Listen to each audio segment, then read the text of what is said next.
ഓരോ വസ്ത്രങ്ങൾക്കും ഒരു കഥയുണ്ട്. ആഘോഷത്തോളം വളർന്ന സ്വപ്നങ്ങളുടെ കഥ. ഓരോ നൂലിഴകളും നെയ്തെടുത്ത ആത്മവിശ്വാസത്തിന്റെ സൗന്ദര്യം. ഈ ബന്ധം ഒരു വികാരമാണ്. നിങ്ങൾക്കായി മാത്രം നെയ്തെടുത്ത പട്ടിന്റെ കഥ. Beauty silks. കെട്ടിടങ്ങളുടെ സുരക്ഷാ മാനദണ്ഡങ്ങൾ സാക്ഷ്യപ്പെടുത്തുന്ന സ്റ്റെബിലിറ്റി സർട്ടിഫിക്കറ്റിൽ എഞ്ചിനീയറുടെ ഒപ്പും ഔദ്യോഗിക പദവിയും വ്യാജമായി ചമച്ച് വൻ തട്ടിപ്പ്. ശ്രീകൃഷ്ണപുരം സ്വദേശി വിനോദിനെതിരെ പഴയന്നൂർ പോലീസ് കേസെടുത്തു. കെട്ടിടങ്ങളുടെ സുരക്ഷാ മാനദണ്ഡങ്ങൾ സാക്ഷ്യപ്പെടുത്തുന്ന സ്റ്റെബിലിറ്റി സർട്ടിഫിക്കറ്റിൽ എഞ്ചിനീയറുടെ ഒപ്പും ഔദ്യോഗിക പദവിയും വ്യാജമായി ചമച്ച വൻ തട്ടിപ്പ്.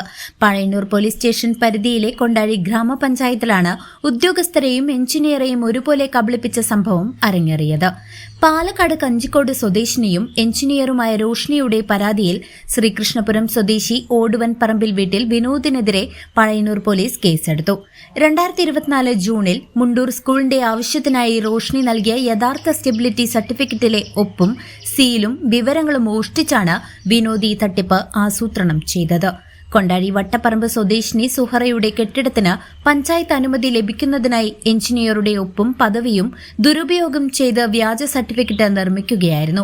പ്രജിത്ത് CP എന്ന എഞ്ചിനീയറുടെ സ്മാർട്ട് ലോഗിൻ ID ഉപയോഗിച്ചാണ് കൊണ്ടാഴി പഞ്ചായത്തിലേക്ക് ഈ വ്യാജ അപേക്ഷ സമർപ്പിച്ചത്.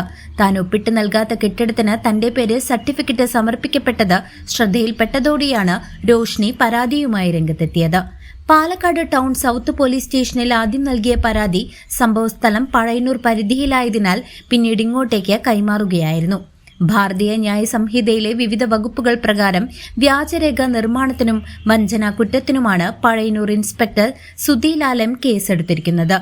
സംഭവത്തിൽ കൂടുതൽ പേർക്ക് പങ്കുണ്ടോ എന്ന കാര്യവും പോലീസ് പരിശോധിച്ചു വരികയാണ്. News desk CCV.